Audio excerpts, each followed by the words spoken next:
The Galaxy S line sets the standard for Android phones throughout the year.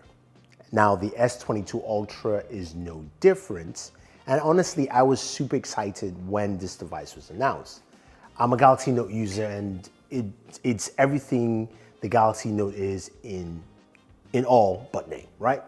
So when we look at this device in the year that it's come out, I have to give you my full expression of how I felt from beginning to end, and also what I expect to see coming to the future. So let's start off being the Note user. Super ecstatic. It's got the S Pen. You've also got everything the Note usually has, which is all the best tech that you expect from Samsung. 108 megapixel sensor. You've got a periscopic zoom. You've got that super bright display, 6.8 inches. I mean, everything you want is in this device. But let's start with the S Pen. That's where I was just super happy because I love using the S Pen. I love just taking it out. I love writing with the S Pen. I love the fact that I can put my notes down. And yeah, some people, say you can type, it doesn't matter, but this thing to me was always golden. And I like that the S Pen felt more improved, more polished on the Galaxy S22 Ultra. Now, I was a bit disappointed that I didn't get maybe some extra features in terms of software features with the S Pen, but I also know that it's kind of plateaued a little bit. So hopefully I will see something more, but I was happy. I was just happy it was back. Now, when it comes to the cameras, that's where Samsung said, look, we're making some very big improvements. And I have to say that honestly, from beginning to the year to the end, the cameras on the S22 Ultra really impressed me, even when it faced stiff competition from likes of the Pixel 7 Pro or the iPhone 14 Pro Max. The Galaxy S22 Ultra cameras did its job. Now, there's some aspects where it didn't perform as well, whether it came to some low light video or maybe even some portrait shots here or there. But when you look at the images and also look at some of the video, this thing did a fantastic job. For me personally, whether I was at events or I'm traveling and recording with this device, it just handled really well. So I was quite impressed with that. And of course, Samsung has a ton of features on their cameras, right? And the one that was surprised they didn't actually do some improvements this year was the single shots, right? Which I like the idea, especially if you're trying to make fun, improve content, especially in the social media age. But I'm sure they'll do something for TikTok creation next year. Now, speaking of that content creation aspect, because that's what I do for a living, and that's what a lot of people do now, that's where I felt, again, a little bit let down. So I like the image quality, I like the video quality, now maybe not as great as, say, the iPhone 14 Pro Max. Yes, the iPhone still has the best video on the market. I'm just gonna put it out there. But editing content was always a big thing. I mentioned this with the S21. My buddy Warren Bowman, we talked about it. He's like, nah, I don't think so. I still use the iPhone 14 Pro Max because I have iMovie. It's easy for me to edit that. But luckily this year, CapCut has come up as a software that's on both devices, and I use it on my Galaxy device to do a lot of editing from the stuff that I capture there. But I want to see something from Samsung natively. We live in a world now where everyone is making content, right? And people are trying to use the best tools they have, especially this in your hands, to actually make some really solid content. Now, when it comes to the design of this device, I really like it. I love the way it looks. I love the feel. For me, it's very comfortable. It's not for everyone size-wise. I do have large hands, so whenever you see a Galaxy device in my hands, it kind of looks small, but it fits for me really, really well. I love that aesthetic. I love the way it functions, and I like the fact that it just has its own feel and a different look to it. Now, for me, this is also a great real estate for gaming. And as you know, that's one of the things I do a lot on the channel. And my gaming video on the S21 Ultra, I did that early in the year. I even compared it with the Exynos version, as well as also the other devices that came out. And looking at it throughout the year, it set a very good benchmark for what I should expect compared to other devices. Now, here's the thing. I wouldn't say it's a mixed bag, but it's more positive than negative when it comes to a lot of performance. Now, this is mostly because it was running the Snapdragon 8 Gen 1, which in terms of that processor compared to the Snapdragon 8 Plus Gen 1 that came out towards the end of the year, the 8 Plus Gen 1 was just the better processor. But that being said, gaming-wise, I got some really good performance of the Galaxy S22 Ultra. Genshin Impact was the only one that didn't perform as well, but still did better than the iPhone 14 Pro Max. So go check that video out. You can see how well the Galaxy actually did there.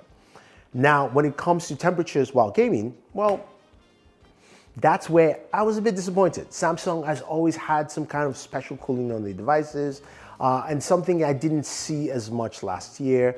And the best device in terms of cooling for me last year was the OnePlus 10T. So that says something. Samsung, come on, give me something there. Now, another thing I want to mention that I just didn't like was charging. As long as I've used a Samsung device, especially the Note series, Samsung has always led the pack in charging. And we understand some of the fears from that, especially what happened with the Galaxy Note 7. And yes, this device capped at 45 watts charging. Now, a lot of people will tell you don't get the full 45 watts, and there's so many other manufacturers who are doing 60, 80, 120. I don't need 120, but I need faster than 45 watt charging, especially on the wired charging. Even wireless charging, some people have 65 watts wireless charging. That is something I would love to see on this device that's just not there. And not that I missed it, but I felt like I missed some of it, because that was the spectacle of having a Galaxy S device, the top tier, or Galaxy Note. You got the top of the top of the top, right? In all those aspects. But that being said, though, it's still a solid device. When I look at it from the day-to-day and the fact that I still use it constantly, because it gives me a balanced feature of photos, video, really solid performance on video. When I want to game, I can play the games I want to play very well. And the battery life is pretty solid with 5,000 milliamps. Yeah, it may not charge as fast as I want, but I still love the way it actually performs. Now, when we look to the future and to see what the S23 Ultra will bring to the table, because that's going to happen in a couple of weeks. Here's the things that we're hearing, right? We're hearing that it's going to still have the same similar design and look, which to me is fine. I don't think we have to change it every year, even though maybe some spicing would be nice. So hopefully the colors are actually different and more vibrant. But we're getting a 200 megapixel sensor, supposedly. To me, that's also going to be really impressive because we're getting two telescopic lenses, one 10 megapixel, another one 10 periscopic zoom. So imagery should be good, but I just want to see improved video, and I hope we have that there with this device. And it looks like we're sticking with the 5,000 milliamp battery, maybe 45 watt charging. Hopefully Samsung improves that, but the S Pen will still be included. And for me, I love that. Now, I think overall, when you look at that movement to the S23, I think a lot of things will be software improvements. And the best benefit is that we're going to be getting the Snapdragon 8 Gen 2 chipset, not just on the devices here in North America, but all across the world. So in Europe, in the UK, in Africa, Southeast Asia, wherever you are, you'll be getting that device with the Snapdragon 8 Gen 2 chipset, which performance-wise, as I've seen with the Vivo X90 Pro Plus, which I have a gaming video on, that is impressive. You should see the performance on Genshin Impact on that. Truly amazing. Go check that video out. Samsung supposedly is getting a variant with a higher clock speed as well. So we should be even getting better performance on this device, and also should be getting better battery management.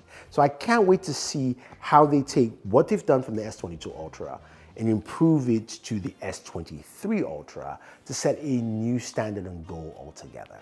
So I'm gonna leave you with this, guys. You're gonna be asking, all right, Thunder E, it's been a year.